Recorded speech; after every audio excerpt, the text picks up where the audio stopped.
Hey, Browns fans, Nathan Zegura alongside the three-time Super Bowl champion Je'Rod Cherry, because it's time for Training Camp Insider presented by Snapple. And Je'Rod, today the pads came on. We were about to say the hills of West Virginia are alive with the sound of the pads popping.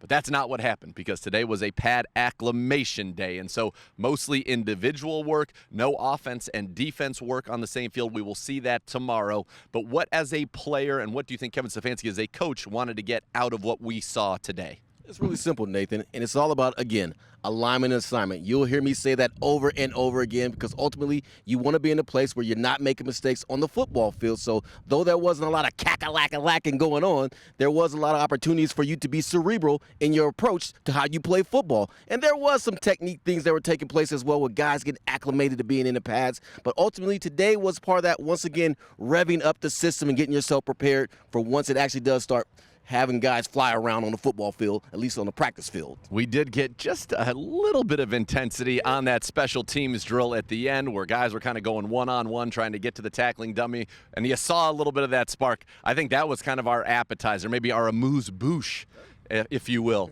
before we get to the main event tomorrow. Yeah, certainly, and that period that Nathan was talking about, it was very physical. So you see the guys on this football team have the desire and thought that, hey, I want to be and need to be physical and can compete. And that's ultimately what you want to see. Guys getting after it, doing the things necessary to get better, but at the same time, not getting injured in the process. Because we have to realize this. And I know as an old school person, pad acclimation day, what does that represent? But I understand. You don't have a game for another 6 weeks. Yep. So you have to be smart about this, and you have to be intentional about it. So I get the process, and it's a different game. It's a different way in which they're approaching it, and it's smart. It is smart. However, I could watch Diabate and Jordan Kunashe go at it. Je'Rod wanted that injected into his veins. That was probably the highlight of today. Now, last year, Grant Delpit, Brown safety, had really what I thought was a breakout year. Really his second year of playing football, his third year on the team. He enters his fourth season now. Last year, over 100 tackles, led the team, 4 interceptions, led the team there as well. Looking for a big breakout in his final year, and we had him mic'd up at Browns practice yesterday. Take a listen. Let's go, let's go, let's go. I'm mic'd up.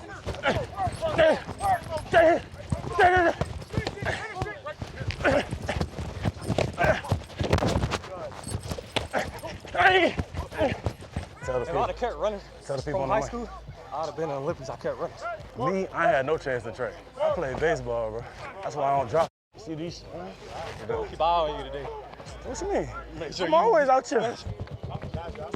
You messed it up, bro. Damn! You gotta hold it. You gotta hold it. Yes, sir. Do your job every play. The ball gonna come to you. Hey, baby. Hey, Savage is on 3. 1, 2, 3. Savage.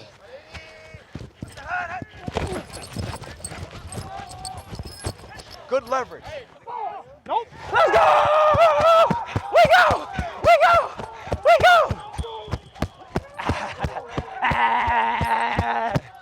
It's not a drill. It's the real thing. No matter what the day deals, you bring it every day. And you know what happens? It becomes fun.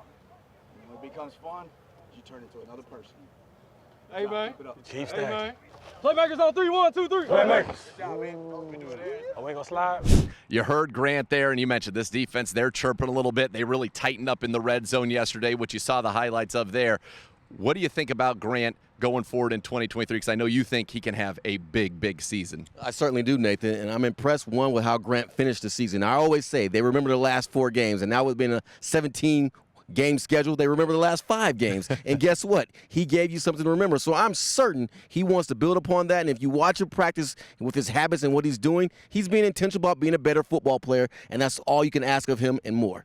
This guy was a stud coming out of LSU, and in fact wore the number 7 there, which is a great honor at the LSU program, was a part of a national championship. He knows exactly what it takes to win. He had that setback, an Achilles, so young and early in his career, basically missed his whole rookie season. But I think the progress he's shown over the 2 years, so encouraging, and he's a guy that I think we both feel like has a chance to be really special this year, and also one that you hope maybe you get an extension done sometime during the season to keep Grant Delpit here with the Browns for a very long time. Exactly. We expect Myles, we expect Denzel to be stellar and great, and there are other guys that are going to play a part in that as well. But just think, Grant Delpit plays true to that form, what we saw the last 4 or 5 games consistently throughout the season, that's going to elevate this defense because Deshaun's not going to do it alone. He's going to have the help of the defense in order to get the job done. If Grant Delpit, who I think can be that key contributor and a dominant safety in the AFC North, that's going to make all the difference in the world. Because when you think about the AFC North, typically you think about dominant safety play, and he has an opportunity to be that Troy Polamalu or that Ed Reed. So I'm very much looking forward to what he's capable of doing this season. Yeah, it's exciting, and when you're in that secondary, you want to be a playmaker. Your best friend's that pass rush up front because you know the ball's got to come out hot. Maybe it's going to come out a little inaccurately as they got somebody draped all over them, and that person who's draped all over the opposing quarterback is usually Myles Garrett. Je'Rod and I sat down with him right off of the practice field, but as you'll see, Myles today got a veteran day off in our exclusive interview presented by Cross Country Mortgage. Myles, first of all, let's go back a little bit last year. You sit here now today, franchise leader in sacks. When you got that play, I believe it was against New England, what was that like for you to kind of have that moment and you solidify yourself as the all-time sack leader in the history of the Cleveland Browns? Well, it's something that personally I couldn't do without the help of my teammates and the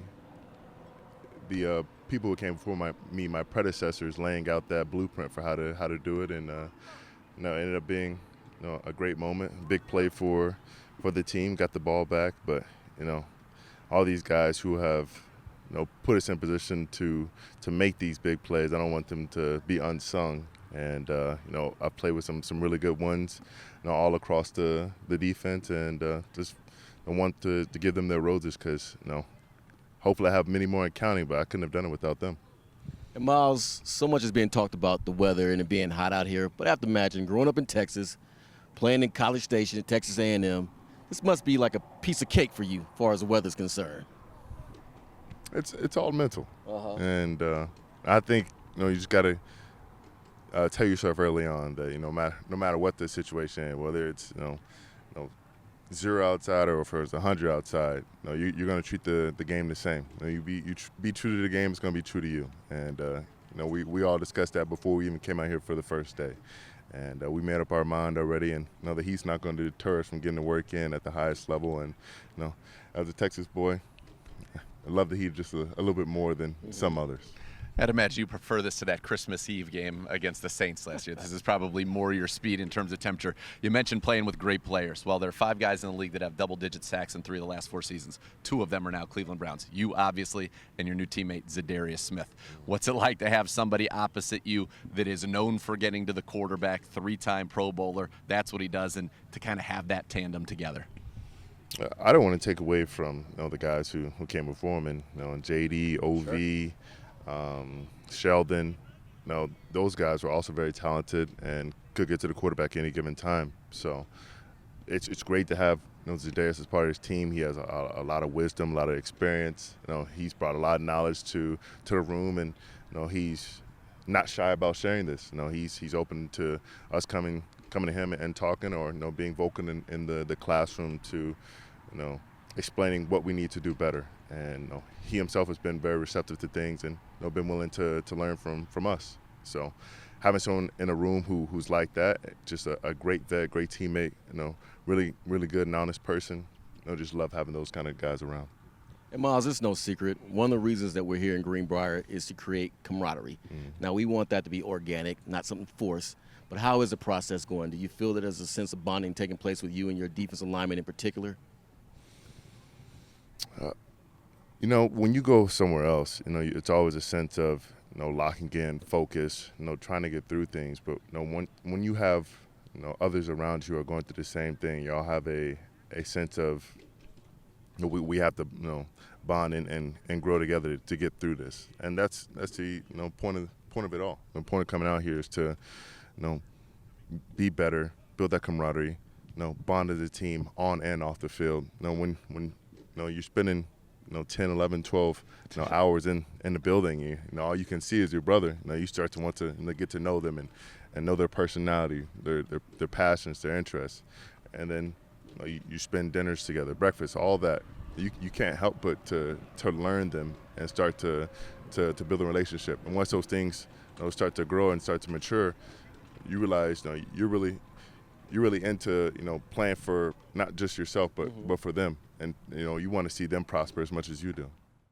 For our full and really wide-ranging and I thought very insightful interview with Myles Garrett. You can check that out tonight on the Browns YouTube page and the Browns mobile app. Now, tomorrow, we're not going to get teased again. Tomorrow, the pads will be on. We will get team periods. We will get the most competition, the most physicality we've seen since coming to the Greenbrier. Je'Rod, what are you going to be watching? What are you looking for? Well, first and foremost, I'm looking for physicality. We're talking about being a team on the defensive side of the ball, especially with swagger. So I want to see guys getting after each other, being physical, presented, but at the same time being smart about it, not hurting your teammate, but out there laying the wood and saying, hey, I'm a physical player, and I'm going to let you know about it as well. On the offensive side, it's going to be more challenging for them. The reason why is they have to worry about orchestration, and it's not that simple and easy right out the bat for offense to be that dominant in these type of situations with the pads coming on. But ultimately, what I want to see is an intense, aggressive practice on both sides, as well as the special teams as well, with all three phases, getting to that point in place where they're playing as a collective, Nathan, and you walk away from experience saying, you know what, the Cleveland Browns are one very, very physical football team.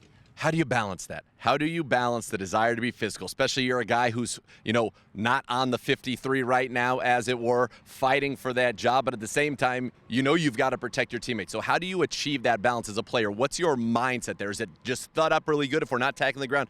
Thud them up really good and make sure we keep them upright. How do you go about that? That's exactly what you do. You thud them up real good, and you make sure that you're always going full speed and giving the impression that if it was a real takedown situation, you're more than capable of handling your business. And if it's a situation where you need to run a guy over or make that block, you're in a great position to show that, hey, I could do that as well. Well, we're certainly excited about the pads coming on, seeing those team periods tomorrow. We will have another Browns Training Camp Insider for you tomorrow right after that practice. So we'll be able to break down everything that you missed since you couldn't be here with us at the Greenbrier. For Je'Rod Cherry, I'm Nathan Zegura saying thanks for watching Training Camp Insider presented by Snapple.